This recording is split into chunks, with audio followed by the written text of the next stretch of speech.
ಮತ್ತು ಗೊಬ್ಬರ ಒಂಚೂರು ಕಾಯ್ಕೊಡಿ. ಕ್ಲೈಮೇಟ್ ಏನು ಪ್ರಾಬ್ಲಮ್ ಇಲ್ಲ. ಕ್ಲೈಮೇಟ್ ಏನು ತೊಂದರೆ ಇಲ್ಲ. ಈಗ ನೀವು ಈ ಜೋಳ ಬೆಳಿತಾರೆ, ಏನು ಕ್ಲೈಮೇಟ್ ಪ್ರಾಬ್ಲಮ್ ಇದೆ? ಇಲ್ಲ, ನಾವು ಬಿತ್ತ ಸೀಸನ್ ಇದು ಅದಕ್ಕೆ ಹಾಕ್ತೀವಿ. ಅಲ್ಲ, ಈಗ ಇದಕ್ಕೆ ಮೊದಲು ಬಿತ್ತು ಅಂದ್ರೆ ಅಕ್ಕಿಗಳ ತೊಂದರೆ, ಅದಕ್ಕೆ ಮೊದಲು ಬಿತ್ತು ಅಂದ್ರೆ ಹಂದಿಗಳ ತೊಂದರೆ, ಅದಕ್ಕೆ ಮೊದಲು ಬಿತ್ತು ಅಂದ್ರೆ ಹಣ ತೊಂದರೆ.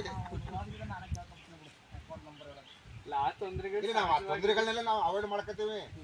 ಆದ್ರೆ ಎನಿ ಟೈಮ್ ನಮ್ಗೆ ಅದೇ ರೀತಿ ಈಲ್ಡ್ ಬರುತ್ತಾ, ಕ್ಲೈಮೇಟ್ ಬಿಸಿಲಾದ್ರೂ ಬತ್ತಾ, ಎನಿ ಟೈಮ್ ಅದೇ ಈಲ್ಡ್ ಬರುತ್ತೆ. ಏನು ಅದೇನು ಈಲ್ಡ್ ಬರುತ್ತೆ ಇಲ್ಲಿ ನಮ್ಗೇನು ಆ ಥರ ವಿಪರೀತ ಮಳೆ ವಿಪರೀತ ಬಿಸಿಲು ಆಗುವಂಥ ಜಾಗಗಳಲ್ಲ. ಇಲ್ಲ ಸರ್, ಹೋದ ಲಾಸ್ಟ್ ಇಯರ್ಲ ಫುಲ್ ಮಳೆ ಇಲ್ಲಿ, ಸಖತ್ ಮಳೆ. ಅಕಸ್ಮಾತ್ ಮಳೆ ಬಂದು ಅಕಸ್ಮಾತ್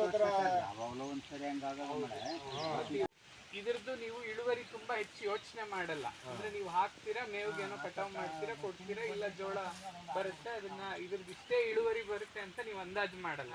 ಈಗ ನಾವು ಇದನ್ನ ಹಾಕ್ಸುವಾಗ ನಾವು ನಿಮ್ಗೆ ಹೇಳ್ತೀವಿ, ಇಲ್ಲ ಇಷ್ಟೇ ಇಳುವರಿ ಬರಬೇಕು, ಹಿಂಗೆ ಮಾಡಬೇಕು ಅಂತ. ಏನಕ್ಕೆ ಅಂದ್ರೆ ತೂಕ ಬರಬೇಕು, ಮಿನಿಮಮ್ ಒಂದು 350 ಗ್ರಾಮ್ ತೂಕ ಬರಬೇಕು. 350 ಗ್ರಾಮ್ ಸಾಧಾರಣ ಬರುತ್ತಾ? ಸುಲಭವಾಗಿ ಬರುತ್ತೆ ಅಣ್ಣ. ಯಾಕಂದ್ರೆ ಈಗ ನಾನು ನಿಮ್ಗೆ ಹೇಳ್ತಿರೋದು ಆವ್ರೇಜ್ ಒಂದು 500 ಗ್ರಾಮ್ ಚೆನ್ನಾಗಿ ಬರುತ್ತೆ ಅಂತ. ನೀವು ಅಷ್ಟು ಅದಕ್ಕೆ ನಾವು ಏನು ಹೇಳ್ತಿದೀವಿ ಅದನ್ನ ಪಾಲಿಸಿದ್ರೆ ಅದು ಆರಾಮಾಗಿ ಬರುತ್ತೆ.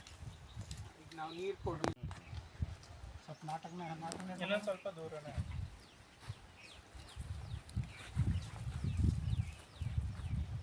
ನಾಟಕ ಹತ್ರ ಬಂದದ ಒಂದು ಸ್ವಲ್ಪ ಭತ್ತ ಈಗ ಅವ್ರು ಮಾಡ್ತಿರೋದು ಸರಿ.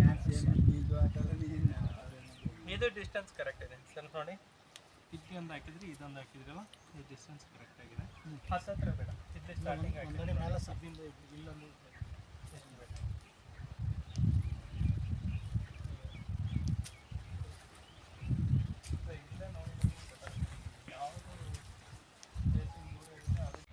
ಶಿವ ಶಿವ ಶಿವ ಶಿವ ಶಿವ ಶಿವ